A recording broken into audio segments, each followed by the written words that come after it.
Thank you for joining us for this targeted oncology virtual tumor board, which is focused on hepatocellular carcinoma.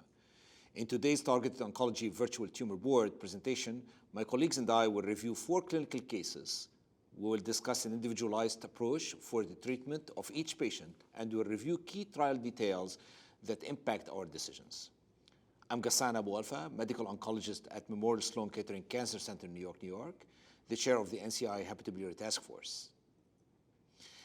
Joining me today are Dr. Amit Singal, the medical director of the liver tumor program and clinical chief of hepatology at UT Southwestern Medical Center in Dallas, Texas. Dr. Riyad Salim, chief of vascular interventional radiology in the Department of Radiology and professor of radiology at Northwestern University in Chicago. And Dr. Farshid Dayyani, a medical oncologist at UCI Medical Center and HS Associate Professor of Medicine in the Division of Hematology and Oncology at University of California, Irvine in Irvine, California. Thank you for joining us. Let's get started with our first case. Thanks, Ghassan. So our first patient that we'll discuss today is a 58-year-old man with a history of NASH, non-alcoholic steatohepatitis, who presents for evaluation. So he's a non-smoker. He drinks socially about 5 to 8 alcoholic drinks per week, and he's active. He golfs 6 times per week. When he sees us, he's believed to have cirrhosis, so he undergoes HCC screening. He receives an ultrasound, he undergoes AFP, and he's actually found to have a liver lesion on ultrasound. When you take a look at his labs, you can see here that he has Child-Pugh A cirrhosis. His platelet count, he has a little bit of thrombocytopenia with 142,000. Bilirubin's normal at 1, albumin's normal at 3.5. He has no hepatic encephalopathy, no ascites, and his AFP is also elevated at 217. He undergoes further diagnostic evaluation with a CT scan, which confirms that he has a lesion in the right hepatic lobe measuring 3.5 centimeters, no extrahepatic disease. He undergoes biopsy, which confirms that this lesion is HCC, and the background liver disease shows advanced fibrosis, F3, F4. So overall, in terms of staging, he's a BCLC stage A. He has good performance status 0. So he undergoes liver resection and does quite well. He has negative margins at that time.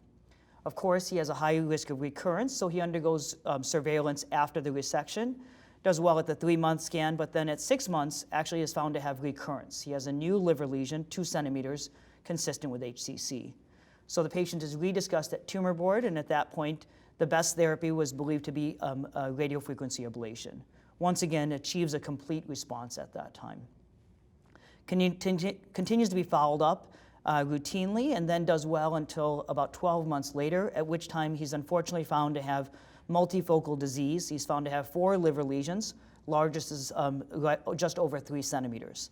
And more worrisome is that he has 2 lesions in the lung that are worrisome for metastatic disease. Well, thank you so much, Amit. This is, bread and butter, but at the same time, quite a bit of learning thoughts for us.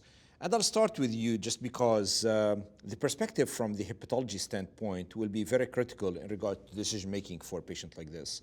And the first question I have is how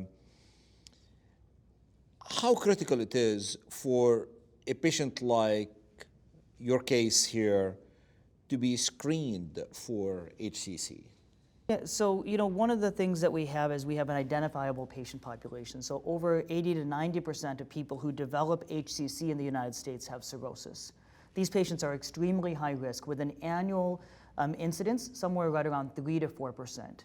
And we have effective screening tools. So if you do an ultrasound and you do an AFP and you do these every 6 months, you significantly increase the likelihood of finding the HCC at an early stage when we have curative options available. And there have been several studies that show that you actually have an association with improved survival. So I think this is critical that we actually identify these patients and put them in a surveillance program. Fair enough. And Farshid, in regard to that screening, process that we heard of, and both of us as medical oncologists, so what is your diagnostic workup that you would need for a patient like this? So now there is a mass. It looks, smells like liver cancer. What's your diagnostic workup that you'd like to see when you see a patient? The first thing we would do is try to make sure we get high-quality imaging, triphasic imaging with an MRI, usually and based on criteria. If there is an enhancement in the arterial phase, but the LIRAD score, we would do the diagnosis, obviously, a lot of colleagues will also check the AFP levels. And in certain cases, if it's a trial patient, for example, we would even proceed with biopsy if the patient was not a surgical candidate or a curative intent patient. No, I like what you say. If anything, as you already suggested, a CT scan, we like to favor triphasic or four-phase CT scan or an MRI in that regard. But at the same time, definitely quite a bit of interest and focus also not only on the imaging, but also on the blood work to see what kind of the extent of cirrhosis that could be there.